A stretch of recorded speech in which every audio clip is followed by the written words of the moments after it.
Y como son las 10 de la mañana bueno, las 11 en este momento, tiempo de Baja California, pues vamos a darle una repasadita al tema electoral, porque la verdad es que es una cantidad increíble y a cada rato están aumentando las notas relacionadas con el proceso electoral México y obviamente Baja California. Y si podemos, Alicia, a mí me gustaría empezar ese tema con una gráfica que se publica el día de hoy en el periódico. A ver, vamos a ver, ahorita te voy a decir cuál es el periódico que está publicando esto, porque es muy interesante ver finalmente cómo queda el tema de las gubernaturas, Olga. Ese tema es muy interesante porque se define que en realidad, aquí está la gráfica, aquí la podemos observar, amigos y amigas. Esta gráfica es muy interesante que la podamos analizar, Olga Alicia, porque finalmente vemos que en realidad Morena se queda con 11 gubernaturas y habría que ver la de San Luis Potosí finalmente cómo queda, porque son dos partidos aliados de Morena las que se quedaron con la gubernatura en San Luis Potosí. Y también es muy interesante ver, bueno, los gobiernos que se quedan, los gobiernos estatales que se quedan para Morena son Baja California, ahí lo estamos viendo, Sonora se queda para Morena, se queda Baja California Sur, se queda Sinaloa, se queda Nayarit, se queda Colima, se queda Michoacán, se queda Guerrero también, Tlaxcala y Campeche, Olga. Y San Luis Potosí, pues prácticamente son dos partidos aliados. El caso de Sonora es muy interesante, pero mira, esta primera imagen que estamos mostrando, que está realizada conforme a datos ya del PREP definitivos, los últimos con los que se canceló ayer ya el conteo en la noche, hoy en la madrugada, pues nos da finalmente un panorama muy claro de que estamos ante un resultado electoral que en el caso de los gobiernos, Olga, estatales que estaban, de los 15 que estaban en disputa, oye, quedarse con 11 de ellos y con un aliado en San Luis Potosí, que sería el número 12, oye, pues esto fue un éxito rotundo para esta coalición, ¿no? De Morena y sus aliados. Sí, Javier, de hecho, el PRI perdió todas las gubernaturas que tenía en disputa en esta elección, 8.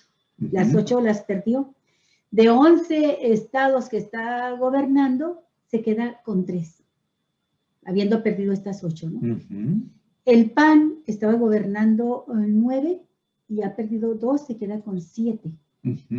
Y el PRD, no sé, Michoacán, si ya se definió, Javier. Michoacán ya se definió, sí, y ganó Alfredo Ramírez. Alfredo Ramírez, que acuérdate, entró de último minuto. Michoacán ganó con el 41% de los votos, Olga. Sí, porque ahí le había tumbado el INE en la candidatura, porque el candidato original, no recuerdo está su nombre, no había presentado el reporte de gastos de precampaña por 18,000 pesos y le quitaron el registro. Y entonces entró Alfredo Ramírez, entra y lleva. Ya en víspera de la elección le quedaron pocos días para hacer campaña y gana. Qué bueno que ha ganado. Apretadito, pero ganó. Y luego, mira, ahí está el caso de Campeche, Javier. Un caso donde se ve con toda claridad cómo las encuestas son utilizadas no como una herramienta técnica para conocer cómo van las elecciones, sino como una herramienta de campaña política electoral. Porque empezó, como sabíamos, en alta en las encuestas y de pronto todas las encuestas la refundían al tercer lugar. Se había caído por completo, decían que iba a perder y ahí está. Ahí está. Claro que estas encuestas, Javier, hacen mella también en el electorado. Mucha gente empieza a pensar en el voto útil y cosas así de ese tipo. Y ese es el propósito que tienen cuando nos mienten con las encuestas. Así es. ¿Sí? Olga, y también hay un dato muy interesante que resaltar. Quien obtuvo el mayor porcentaje de votación en su estado es el caso de Sinaloa, con Rubén Rocha Moya. Rubén Rocha, Olga, es el primer gobernador de Morena, vamos a decirlo así, como de centro izquierda, que llega a gobernar uno de los estados más difíciles por el tema del enorme cártel de las drogas transnacional que opera en ese estado de la República, que es el cártel de Sinaloa, también conocido últimamente como el cártel del Pacífico. Fíjate, 56%. Yo tenía la idea originalmente de que Querétaro, con este candidato Mauricio Curi, del Partido Acción Nacional, es el que había ganado con mayor porcentaje de votación de sus electores. No, se quedó con 54%. Y Sinaloa es realmente interesante ver este voto que participa también con un partido regional, un partido estatal, local, y llega a ese 56%, que la verdad a mí me dejó muy sorprendido de ver este enorme crecimiento de Morena allá uno de los estados más difíciles de toda la República Mexicana. Es un doctor, ¿verdad? De apellido Rocha. Rubén Rocha Moya, él es el gobernador. Luego, también es muy interesante la estadística que se le da en Sonora. Miren, amigos y amigas, lo cierto es que tras estos resultados preliminares que todavía, a partir de mañana ya se inicia en el Instituto Nacional Electoral, en el Consejo General, el recuento oficial ya de los votos, todo el noroeste de la República se tiñe, si usted lo puede ver ahí, se tiñe, y parte de una cantidad muy importante de la cuenca del Pacífico, en Galicia, vamos a mencionarlo ya como una cuenca, pues está prácticamente en manos de Morena y sus aliados, y eso es muy importante. Sonora también fue algo que sorprendió porque ahí se creía que iba a haber también una elección muy reñida con el candidato del PRI, que usted sabe, el PRI ha gobernado también tradicionalmente el estado de Sonora. Ahí fue uno de los últimos bastiones del PRI que más les dolió en Galicia con la pérdida de esta gubernatura, pero... Y que, por cierto, las encuestas en un principio, Javier, lo ponían de 20 hasta 12 puntos abajo. Ya después algunas fueron modificándose. Eso es exactamente lo que yo iba a señalar, Galicia. Alfonso Durazo, usted recuerde, bueno, Alfonso Durazo fue secretario de Seguridad a nivel federal, ¿sí? Llegó con una prensa y un mediatismo muy agresivo, que prácticamente lo ubicaban a veces en segundo o hasta también en tercer lugar. Pues Olga, 51%, la tercera votación más importante de las que se registraron en un estado a nivel nacional, 51%. Ok, y luego llega Chihuahua, Javier, donde se impone el triunfo de la candidata del PAN, que pues yo no sé qué vaya a suceder, si le van a dar carpetazo a su caso, porque ella está con un proceso penal abierto por cohecho, acusada por la Fiscalía y el gobierno de Javier Corral, panista también, de haber aceptado sobornos por 10 millones de pesos del exgobernador priista César Duarte, quien está actualmente preso en Estados Unidos por este delito, precisamente, no con Maru, sino en general, por desviación de recursos, por cohecho, por cantidades millonarias, pero varios de esos millones fueron a dar a opositores, aparentes opositores, como Maru Campos, que era entonces vicecoordinadora de la bancada panista, y el dinero lo recibía para favorecer pues aprobación de cuentas públicas, de iniciativas que presentaba César Duarte.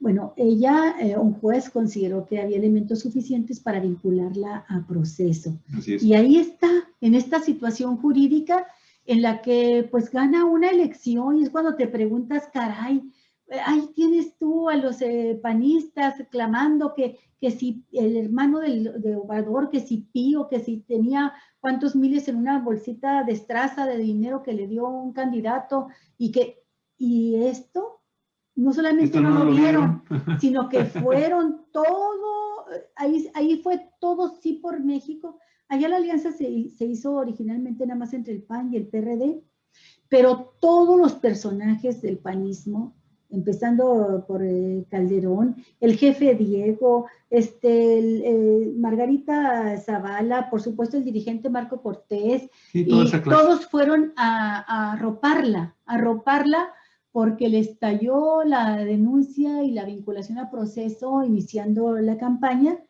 y acusar hasta de cobarde a Javier Corral por haber denunciado penalmente a su compañera de partido. Y bueno, ella hizo una campaña básicamente diciendo que era objeto víctima de violencia de género. Así se defendió esta muñequita, diciendo que era por ser mujer que la acusaban, y pues no. Podía llamarse Maro, Maro en lugar de Maru, ser hombre en lugar de mujer, y Mario eso Eugenio. No cambia los hechos. Mario Eugenio. Bueno, el caso es que ahí no logra ganar Juan Carlos Loera, candidato por Morena, y hay que decirlo, se empezaron a sumar, aunque no estaba el PRI en esta coalición. Fue vergonzoso ver a Graciela Ortiz al final, en la recta final de la campaña, era la candidata del PRI al gobierno del estado, que no puede declinar ya legalmente, pero que dice, se dedica a hacer campaña. Imagínate esta cosa tan extraña, Javier, de ir a los medios de comunicación, tener reuniones con la gente y decirles, vengo a hacer campaña como candidata del PRI para decirles que voten por la candidata del PRI. No, es imposible. A eso totalmente. Se dedicó. Entonces, finalmente, bueno, habían estado muy parejas los porcentajes de votación que le daban las encuestas, y termina imponiéndose Maru Campos en este triunfo. Sin embargo, en un estado tan difícil para Morena, Javier, como lo ha sido siempre el norte, y pero en particular Chihuahua, donde el bipartidismo es PAN-PRI, ahí logró avanzar mucho Morena. Por primera vez saca 3 diputados federales de mayoría. Ya había logrado en 2018, me equivoco, pero refrenda 3 diputaciones federales de 9, pero gana también Ciudad Juárez. Oye, ¿el Congreso cómo se conformó ya? ¿Tendrá un Congreso amigo o no se sabe? Todavía no sé, no he visto, todavía no se revisa, visto los datos. Eso va a ser interesante. Pero ese elemento es importante que estás mencionando, porque si te vienes también por toda la frontera norte del país con rumbo al Golfo, en un análisis que haces ya de municipios ganados, prácticamente toda la frontera, los municipios los ha ganado Morena. Ya saldrá en su momento el mapa completo con los municipios, y va a ser interesante ver cómo es el color del nuevo mapa político, cómo son los colores del nuevo mapa político del país. Porque en ese sentido, fíjate, yo quiero resaltar un asunto que tiene que ver con la condición judicial de María Eugenia Campos. Ella todavía es sensible a que el Congreso, a que el Poder, que el Ministerio Público y que la Fiscalía, por un lado, y los juzgados, el juzgado donde se está llevando a cabo el juicio en contra de María Eugenia Campos, puedan emitir algún tipo de resolución. Sabemos que hay todavía un plazo que se dio ahí para la terminación de la integración de la investigación judicial de carácter ministerial, pero hasta que ella no tome entonces posesión como gobernadora, que no sé en qué momento va a suceder eso, no desconozco, no sé si será igual que en Baja California, por ejemplo, sabemos que va a ser en noviembre. No sé si le vaya a ella toma posesión el 4 de octubre, a más tardar, en los primeros días de octubre. Entonces, mientras ella no tenga ese fuero, puede ser objeto también de un juicio que le puede ser desfavorable. Y eso me lleva al ladito, donde está este personaje también tan interesante, que es Samuel García Sepúlveda, que para Movimiento Ciudadano gana Nuevo León con un 36% de la votación, Olga, y que finalmente pues no se ha destacado lo que se debe destacar, que también está en una situación judicial muy difícil, porque sobre él hay abiertas investigaciones en la Fiscalía General de la República, y que pueden llegar incluso a un Congreso que en el caso de él, Olga, aquí sí la información, el Congreso de Nuevo León le va a ser adverso a Samuel García, entre priistas y panistas y algunos de Morena que se metieron por ahí en el Congreso, le van a hacer la vida de cuadritos a este personaje que ha sido ligado por la Unidad de Inteligencia Financiera, ¿sí?, como parte de un grupo delincuencial. ¿Y por la Fiscalía ya, Javier? Y, por ejemplo, sí, que lo han vinculado a casos de presuntos casos de lavado de dinero y de actividades totalmente ilícitas, y que él forma parte de ese grupo junto con algunos de sus familiares cercanos. Entonces, Samuel García que es todo un personaje, ¿sí? Es de estos personajes impresentables, como tú les dices, en la política mexicana. Bueno, gana en este momento la gubernatura, pero al igual que María Eugenia Campos, su futuro judicial, ¿sí? Está así entre nubarrones, con truenos y relámpagos y lluvias fuertes. Ahí está. Sí, sí, en el caso de Samuel García yo lo veo todavía más grave que el de la propia Maru Campos, porque ya hay la investigación abierta por parte de Hacienda, es decir, de la Unidad de Inteligencia Financiera, y por la Fiscalía General de la República, y han reportado hasta 60 empresas fantasmas ligadas a este personaje. Y la investigación se ha hecho en colaboración con diversos bancos que indagan sobre el involucramiento de este empresario en un esquema muy complejo de operaciones entre compañías fantasmas, hablo de hasta 60 compañías fantasmas, con recursos que podían tener origen ilícito de dinero, Javier. La última información más reciente la dio a conocer Santiago Nieto, de que había una ruta de dinero de otro gobernante por Movimiento Ciudadano. Los dos gobernantes que tiene Movimiento Ciudadano, que va a entrar, Samuel García en Nuevo León, y Enrique Alfaro, que gobierna Jalisco, los dos están manchadísimos de la sospecha de vínculos con el crimen organizado y por lo menos de manejo de recursos ilícitos y desvío de recursos. El vínculo que denunció Santiago Nieto menciona que el gobierno de Movimiento Ciudadano en Jalisco y 4 municipios de Jalisco gobernados por Movimiento Ciudadano entregaron dinero a las empresas de Samuel García. Así es que en efecto es otro personaje interesante que pues está a punto, ¿verdad?, de tomar posición como gobernador, y no sé si decidan dejar o meter ya una denuncia de carácter penal, porque pues muchas cosas se detuvieron, Javier. Recordemos que el presidente López Obrador lo anunció, que le pidió a Santiago Nieto no proceder, no incautar o congelar cuentas bancarias, no hacer nada en la campaña electoral para que no se prestara a que se acusara de que se estaba haciendo con fines político-electorales. Claro. Pero ya se acabó la campaña, vamos a ver qué pasa con los que le ganaron. Y es el caso también, aunque no estaba la gubernatura en disputa, de Tamaulipas, Javier. Bueno. Porque en Tamaulipas, ahí el gobernador Francisco Javier García Cabeza de Vaca, pues ese ya fue desaforado por el Congreso de la Unión, por la Cámara de Diputados y el Senado. Y el Congreso local era su escudo. Y el Congreso ¿Pero qué pasó? Pues tú tienes el dato, Javier. Adelante. El Congreso local lo ha perdido en esta elección. El gobernador, el partido del gobernador, el PAN, perdió, pero fue una paliza tremenda, Javier.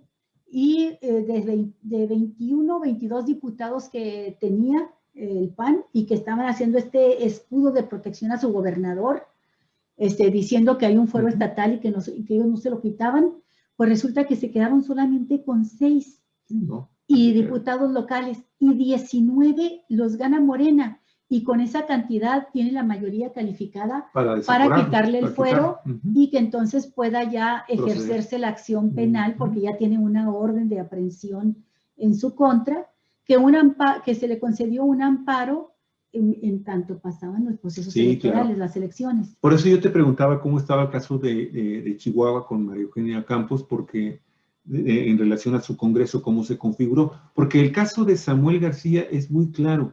Si Samuel García gana y obtiene fuero, bueno, un congreso que definitivamente va a tener que negociar, y acuérdate que se peleó muy fuerte con el candidato del PRI, tuvo altercados muy, muy grandes, y también de alguna forma se vio involucrado con el caso de la candidata, de la mala candidata que tuvo Morena en Nuevo León. Hay que recordar que también le agarraron una mentira tremenda ahí con una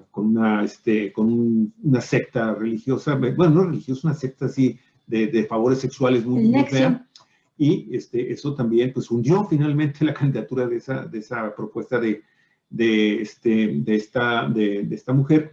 y que habría, los morenistas tendrían que reclamarle directamente a Mario Delgado, porque él fue el que insistió en que fuera ella. Pero bueno, en caso de que Samuel tome posesión, Samuel García, cuidado porque allá existe un congreso que en caso de que sea necesario, de que tenga que desaforarlo también, pues están dadas todas las condiciones, Olga, para que Samuel García pudiera también finalmente enfrentar un juicio ya sin fuero. Y yo también quiero hacer mención ahorita dos casos que tuvieron también escándalos.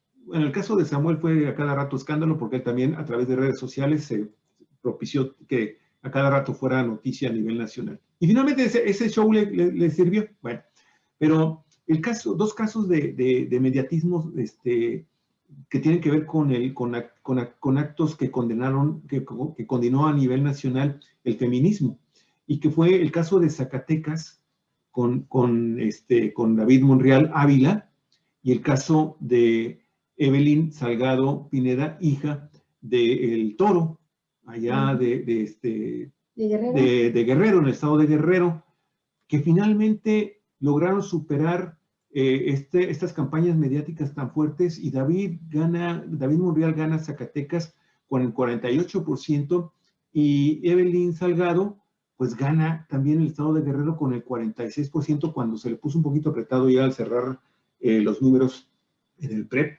y demuestran una vez más que este tema del feminismo fue un personaje importante, jugó en estos dos estados de alguna forma que se supone tenían amplias ventajas y sin muchas dificultades las iban a ganar los candidatos de Morena, pero que, bueno, si bien es cierto que ganaron con 48 y el 46% sus estados, lo cierto es que también tuvieron en un momento determinado campañas difíciles que apretaron un poco los resultados en estos dos estados, que finalmente se queda con ellos Morena. Así es, Javier.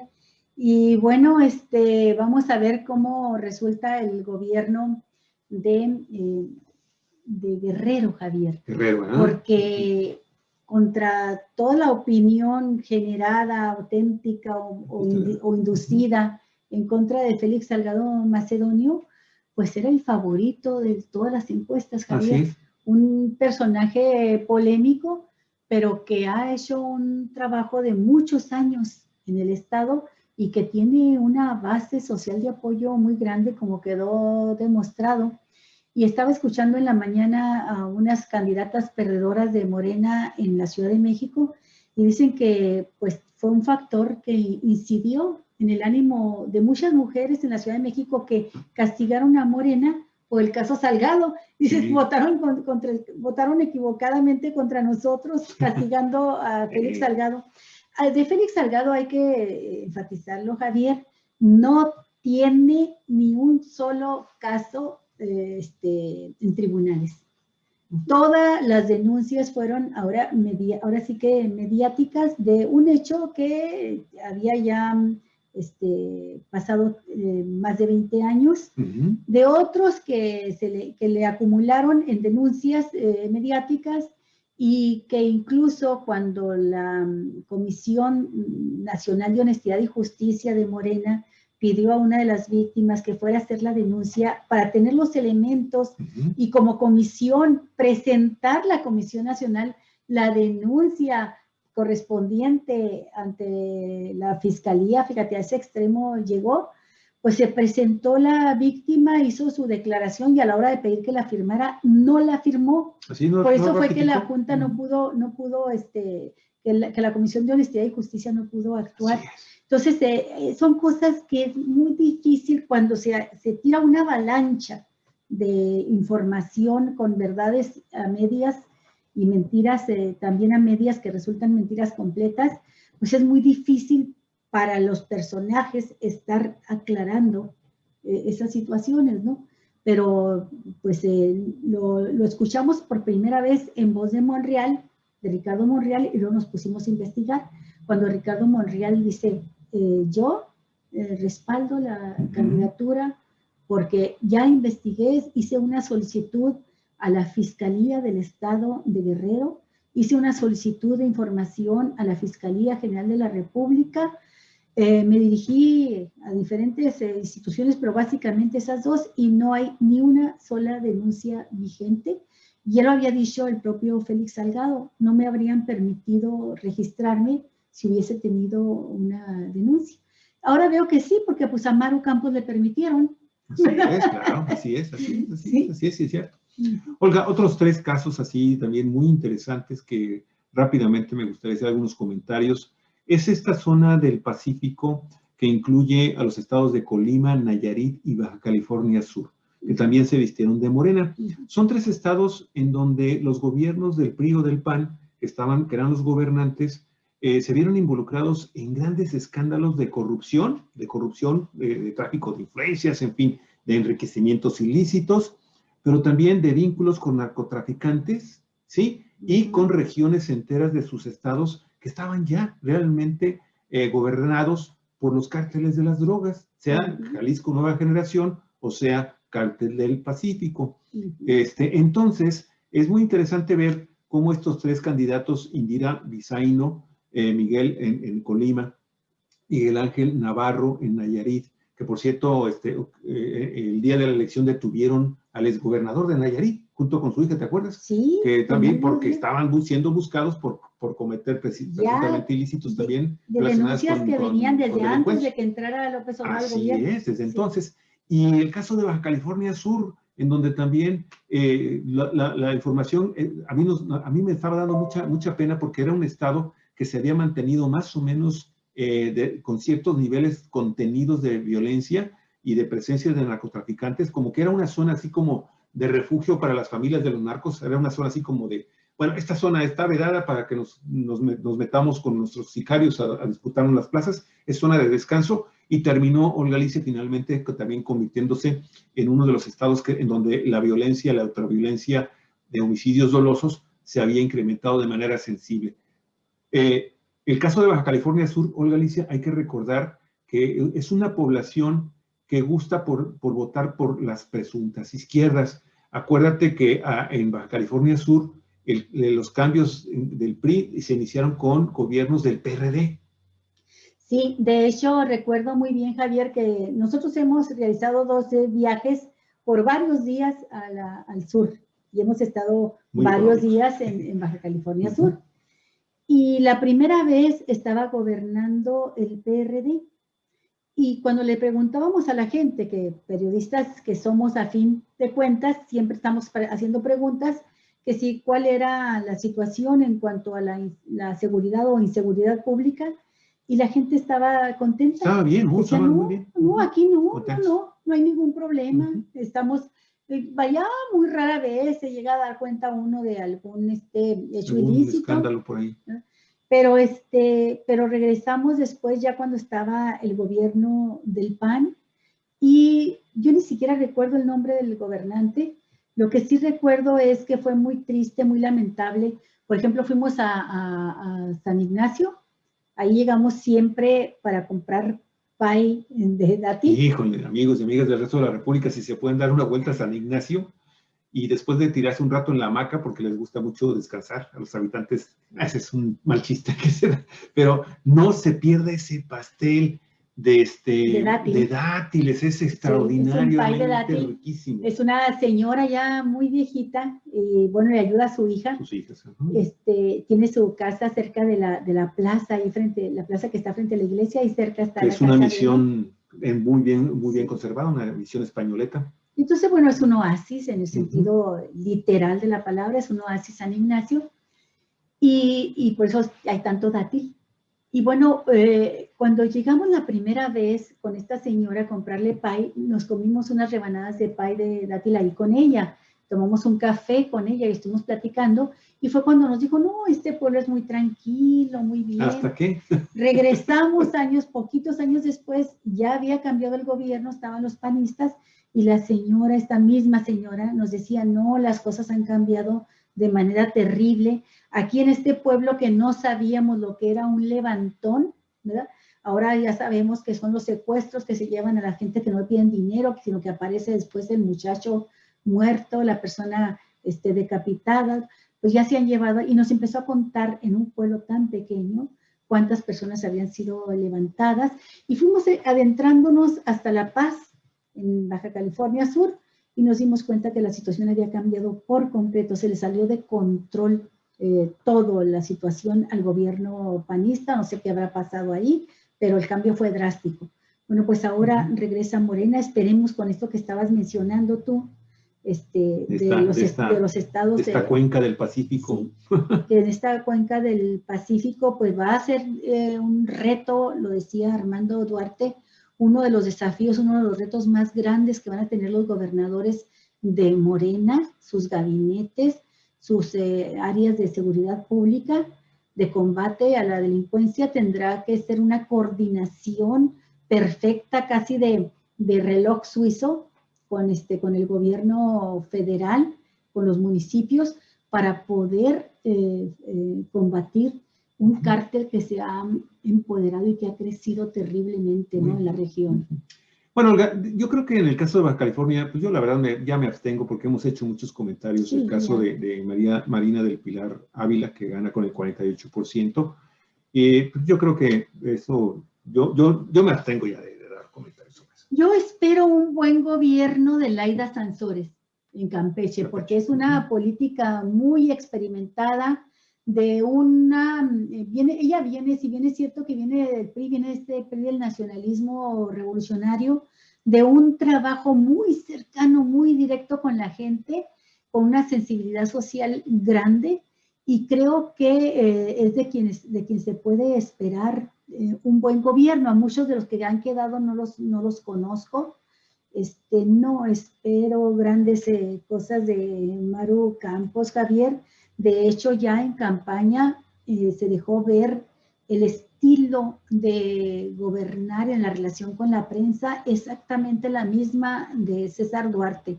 Corrió, me dicen mis compañeros, mis colegas de Chihuahua, corrió dinero a manos llenas, a grado tal de que dejaron de abrir espacios a las denuncias de Morena, las denuncias del propio gobernador Corral, y nomás la voz de Maru se escuchaba, ¿no? Oye, Olga, me sucedió lo que la ranita filosófica. ¿Qué pasó? Yo me iba a abstener de platicar del caso de Marina del Pilar, pero me acordé que la ultraderecha va a cogobernar con ella, y entonces sí digo eso precisamente. Yo sí tengo mucho, no miedo, sí quisiera mencionar, sí, mucha inquietud, voy a ponerlo así, sí, de que finalmente con el gobierno de Morena, con Marina y el contexto que les hemos dado de quiénes son los grupos que rodean y llevaron a Marina, sí creo yo, Olga Alicia, que la ultraderecha baja californiana, que está muy activa, que está muy beligerante, sí, muy combativa, va a continuar ascendiendo en la toma de decisiones de carácter legislativo y de carácter ejecutivo en nuestro estado de Baja California. Yo eso sí no quiero dejarlo de prever, ya ves que a veces sí le atino, y yo lo único que quisiera es precisamente señalarlo con tiempo, señalarlo a tiempo. Aguas con la ultraderecha. Vamos a estar pendientes de eso. Tengo una esperanza, Javier. La esperanza es que ya conocimos el gobierno de Bonilla, sí, y creo que como sucede con el organismo humano, entra un germen extraño y se crean anticuerpos. Nos agarró sin anticuerpos a muchos, pero ya como ciudadanos que ya vivimos este gobierno, creo que ya tenemos anticuerpos, ya estamos vacunados, y creo que va a ser más rápida la respuesta ciudadana. Hasta hoy se dejó en pocos sectores de la población, en primerísimo lugar las Resistencias Unidas de Mexicali, de Baja California, pero este proceso electoral en Baja California fue muy interesante. Yo no me canso de decirlo, yo creo firmemente que existe un electorado muy fuerte que, a pesar de Bonilla, impulsa la idea de que es por aquí, que es la transformación que se necesita, porque ya tuvimos toda la vida desde la fundación del Estado al PRI, luego al PAN, y la gente ya quiere una ruta diferente, y siento yo que los baja californianos son más que nada obradoristas, y así lo demostraron y vuelven a votar por Morena a pesar de Morena.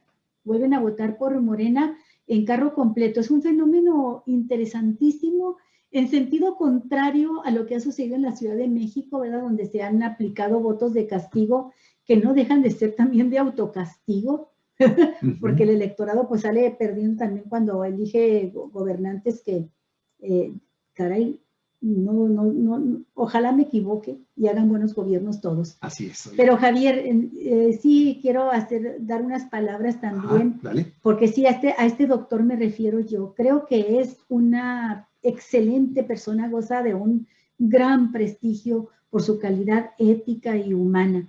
Miguel Ángel Navarro, en Nayarit, era con el que me estaba equivocando, y no lo conozco, no tengo el gusto de conocerlo personalmente, pero tengo muchas referencias. Él no viene de la izquierda militante, pero sí es un demócrata que hace tiempo se acercó a Morena, primero al PRD, y todas las referencias que tengo son muy, muy buenas. No le conozco un solo antecedente de corrupción de las personas con las que he platicado, muchos de ellos diputados, senadores, y en verdad estaban así de cuando un colega tuyo del mismo cercano en la curul, en la legislatura, se expresan así de otro, de tu bancada y con tanto respeto, pues a mí me provocó una buena impresión, porque además yo fui a platicar con legisladores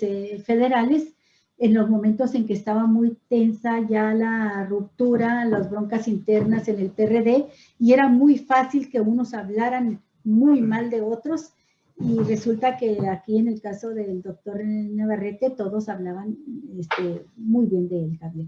Así es que solamente por esas referencias tengo la esperanza de que sea un buen gobierno el de Nayarit. Pues así, de ese tipo son los que se quiere este país, Olga Alicia. Oye, fíjate que vamos a hablar, si quieres, también de cómo se está configurando el Congreso de la Unión, la Cámara de Diputados Federal. Sí. ¿Sí?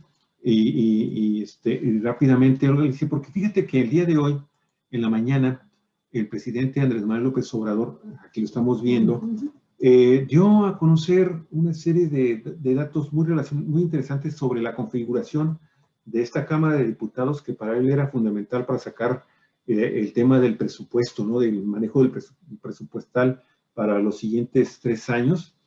Y muy interesante porque ya está mencionando, y aquí lo vamos a poder ver, me llamó mucho la atención cómo él empezó a guiñar el ojito a la oposición para poder manejar algunas reformas de fondo que quiere implementar en el país, pero concretamente el guiño es para el PRI, ¿sí? Para lograr mayoría calificada. Es lo que yo decía ayer, Javier, es lo que yo decía ayer porque... bueno, hay que recordar que esta alianza de Va por México la firmaron ante el verdadero líder de la oposición, Claudio X González, la firmó el PRI, el PAN, el PRD, estableciendo que era una alianza de largo aliento, que la diferencia, esto lo declaró hasta el cansancio, sobre todo el líder del PRD, que era el más necesitado de ese largo aliento, Jesús Zambrano, y dijo, no se trata de una alianza coyuntural electoral, sino de una alianza que permanecerá como tal en la Cámara de Diputados, porque lo que se trata es de sacar a Morena, de sacar a López Obrador.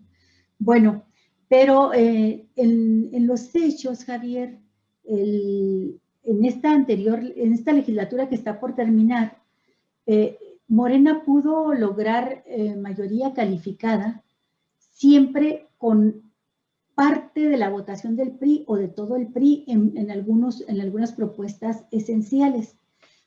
Se hacía más remolón el PAN y finalmente en varias propuestas terminaba sacando los acuerdos, las reformas, las iniciativas por unanimidad, con instrumentos democráticos que no los habíamos visto operar como ahora, como son los parlamentos abiertos. Habíamos visto algunos remedos de parlamento abierto, pero ahora se hicieron varios parlamentos abiertos, por ejemplo, para aprobar la Guardia Nacional, que se tardó mucho tiempo hasta construir el consenso. Entonces, lo que explicaba López Obrador es que para lograr la mayoría calificada se necesita tener a la mayoría de los diputados del PRI aprobando propuestas de reformas constitucionales. Si gustas, ¿puedo leer 3 párrafos de la nota del periódico La Jornada? Sí. Para continuar con nuestro análisis sobre esa.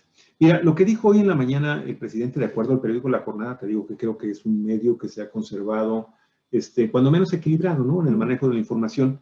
Dice, para lograr una mayoría calificada y poder reformar la Constitución, se podría llegar a un acuerdo con una parte del PRI, dijo hoy el presidente Andrés Manuel López Obrador en su conferencia matutina.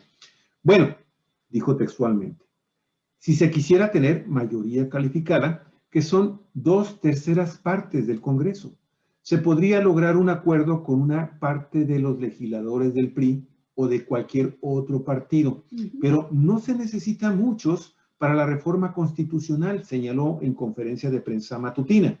Por segundo día consecutivo, después de las elecciones del domingo, el mandatario subrayó que Morena y sus aliados tendrán en la Cámara de Diputados los votos necesarios para asegurar el presupuesto en favor de los pobres y ahora añadió el punto de las alternativas para alcanzar la mayoría calificada. Y también por segunda ocasión en esta semana señaló que a pesar de la guerra sucia y de lo que llamó avalancha de desinformación y de manipulación, los conservadores no lograron su objetivo de impedir que los partidos simpatizantes con el movimiento de transformación obtuvieran la mayoría simple que les permitirá en la siguiente legislatura aprobar el presupuesto. Hasta ahí le dejamos. Ok. Sí, yo no sé si la lectura sea así de directa, ¿no? De que esté proponiendo una alianza o formar alianzas en cada tema con el PRI. Le corresponderá a los grupos parlamentarios, pero es el ejercicio más obvio, natural, común, que se repite una y otra vez en todos los parlamentos del país. Es un oficio viejo. Sí, para eso está bien. Es un oficio viejo. No se trata de eso. ¿La negociación en el Poder Legislativo? Sí, pues para eso es. Es lo que estoy diciendo, es un oficio viejo que se ejerce incluso hasta en naciones donde hay, ¿cómo se llama?, gobiernos que tienen todavía reinados. En Inglaterra, en las monarquías, sí, por ejemplo, ahí los 2 partidos dominantes por siglos han estado negociando. Es parte del ejercicio del trabajo legislativo, construir consensos, Javier. Ahora, cuando no se puede construir consensos, entonces pues se impone democráticamente, porque para eso fueron electos la mayoría, la que llevó. Acuérdense que los legisladores se les dice representantes populares. En ellos la soberanía popular delega su representación. Bueno, pues en el caso del Congreso, lo que estaba explicando el presidente es, primero que nada, echar abajo ese montaje mediático que todavía a cada ratito lo estamos viendo, de que Morena perdió, la mayoría calificada en el Congreso. Era lo que decíamos hace un momento. No se puede perder porque no se tenía.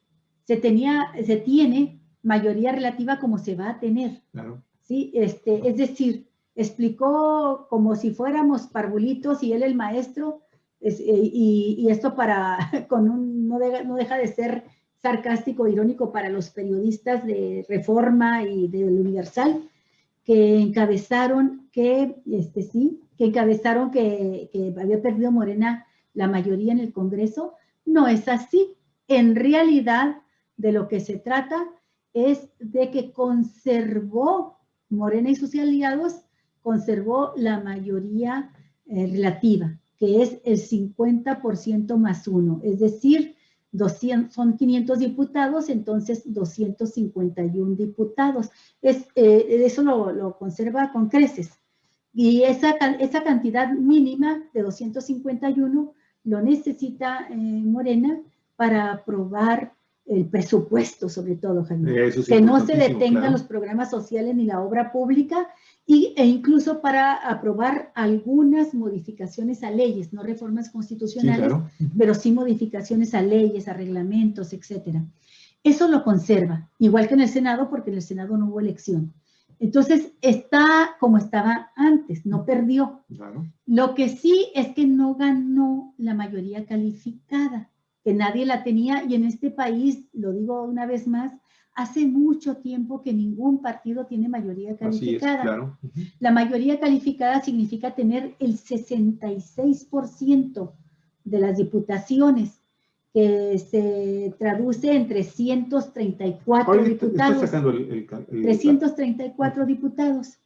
Entonces, esa es la mayoría calificada. Para tener esa mayoría calificada le hicieron falta 5 legisladores, 5 puntos a Morena, porque tiene ahorita el 61%, de acuerdo a cómo va el cómputo de la elección, de los que ya se declararon ganadores, y la información que dio Lorenzo Córdoba, consejero presidente del INE, Morena tiene con sus aliados el 61%. Así es. Así es que tiene 10% más de lo que requiere. Eso significa que podría sacar adelante nada más con los aliados del PT, por ejemplo, y algunos del Verde, ni siquiera todos los del Verde. Pero sí, para poder sacar una reforma constitucional, requiere a todos sus aliados del PT, a todos los del Verde, y requeriría a una parte del PRI. No toda la bancada del PRI, una parte del PRI. O dice el presidente, o de otro partido, pero es más factible que sea del PRI, porque así estuvo sucediendo ya en esa legislatura. Reciente, claro. El PRI era quien más favorecía la idea de sumarse a la votación de las propuestas de Morena. Así es. Mira, son 333 los legisladores que se requieren para tener esa mayoría calificada, ¿sí? En varias ocasiones estuvieron a punto de lograrlo. Sí. De hecho, como tú bien lo dices, se sacaron adelante reformas, pues con el voto consensuado. Por finalmente, eso es un trabajo que se realiza, como lo estábamos diciendo hace rato en Galicia. Las famosas negociaciones legislativas, ¿sí? Los corrillos en donde se están tomando las decisiones, para eso está finalmente la Junta de coordinación política para llegar a acuerdos. Y luego ya lo presentan. Y se presentan ya consensados, ya aceptados, y pues simple y sencillamente se aprueban. Va a ser muy interesante ver, finalmente creo yo que eso va a ser lo importante en Galicia, ver el poder de negociación que va a tener ahora esta nueva legislatura encabezada por Morena y sus aliados, ¿sí? Que tienen mayoría, logran entre ellos, entre estos 3 aliados, logran la mayoría en el Congreso, pero bueno, van a tener finalmente que tejer muy fino, y obviamente en algunas ocasiones se va a tener que llevar incluso las propuestas ante el Poder Ejecutivo, porque esto siempre sucede, esto son, lo que decía, es un viejo oficio en la política mundial, sí. Y no es de ahora, es de siglos, sí, se han tomado los consensos y finalmente se logra entonces tener estas posibilidades de hacer transformaciones de fondo a las constituciones de los países. Eso, que no nos espante, eso sucede, y nada más lo único que tenemos que estar pendiente es que esas reformas, sí, no, pero que esas reformas sean efectivamente a favor, finalmente, del espíritu esencial de la Constitución, ¿sí? De una Constitución que surge de un violento movimiento social que costó muchas vidas para que finalmente las desigualdades en este país y la justicia se abatieran. La injusticia se abatiera. Bueno, recapitulando, Javier, entonces, Morena y sus aliados han logrado 6 estados que gobernaban, crecieron a 17. Existen 32 estados en la República, entonces ahora tiene pues la mitad más 1, Javier, 17. Y de esos 17, pues lo más importante, no estaba en disputa, pero conserva la capital del estado con el gobierno de Claudia Sheinbaum. Y luego Morena logra el 61.33% de la Cámara de Diputados. 500 diputaciones en total. Morena y sus aliados, el PT y el Verde Ecologista, tienen el 61.3%. El PRI, el PAN y el PRD, que fue la coalición, Va por México, se quedan con el 36.3%. Y Movimiento Ciudadano, 2.34%. Entonces, a Morena le hacen falta un 5% para poder alcanzar la mayoría calificada. No le bastaría una alianza, no le bastaría que votaran los de Ciudadano, Movimiento Ciudadano. Tendrían que votar también de otros partidos para sacar adelante reformas constitucionales. Así es, pero esto es como ya estaba, y más o menos continúa la situación igual, ¿verdad? Y hay que decirlo, Javier, que toda esta faramalla, todo esto que se estuvo diciendo de que el poder en un solo hombre, el autoritarismo, la dictadura, este discurso barato, pero que pega en la gente desinformada y temerosa, Javier, nunca tuvo un sustento real, porque la Cámara de Diputados federal, como sucede en cualquier entidad de la República, en los congresos locales, basta con que un tercio de los diputados no estén de acuerdo con una reforma que aprueben los 2/3, ¿verdad? La mayoría calificada, basta que un tercio no esté de acuerdo para que pueda presentar una acción de inconstitucionalidad, y entonces interviene el otro poder, el Poder Judicial, a través del máximo tribunal del país, la Suprema Corte de Justicia de la Nación, y decide si lo que se aprobó es o no constitucional. Aquí nos pasó en Baja California, ni siquiera teniendo la mayoría absoluta, la mayoría calificada, prácticamente todo el Congreso en un puño, Bonilla pudo salirse con la suya cuando pretendió ampliar su mandato. ¿Qué sucede? Cuando se tiene una mayoría total prácticamente en un Congreso, hay otros instrumentos. Puede ser presidencias municipales, puede ser incluso la Comisión Nacional de Derechos Humanos, puede ser el presidente de la República, puede ser un tercio de diputados de otra cámara, ¿verdad? Federal, quien presente una acción de inconstitucionalidad, como le sucedió a Bonilla. De nada le sirvió tener el control sobre su Congreso cuando hay otros actores en el sistema político mexicano que equilibran. Así es. Esa es la democracia. Y contra esa democracia no se ha atentado nunca. Eso fue parte del discurso ramplón, que lo van a seguir manejando ahora, de aquí a la eternidad, mientras pasa el referéndum, Javier, y luego el 2024. Entonces, es un discurso que no se sostiene, que basta tener un mínimo de información, 2 dedos de frente, cierta capacidad de análisis para echar abajo toda esa faramalla de la dictadura en México, ¿no? Así es. Olga, pues mira, ¿qué te parece si te propongo esto? Ya llevamos casi 2 horas con 15 minutos ¿Vamos a desayunar? Sí, vamos a detenernos aquí en el análisis político electoral, Olga Alicia. Nos faltan muchísimas cosas. La Ciudad de México, te propongo que mañana lo veamos específicamente el caso de la Ciudad de México, porque eso se lleva todo un programa. Te propongo que lo veamos el jueves con Sosa Castro. Con Jesús Sosa Castro. Perfecto, mejor todavía, porque ahí vamos a tener una fuente directa allá en la Ciudad de México. Sí.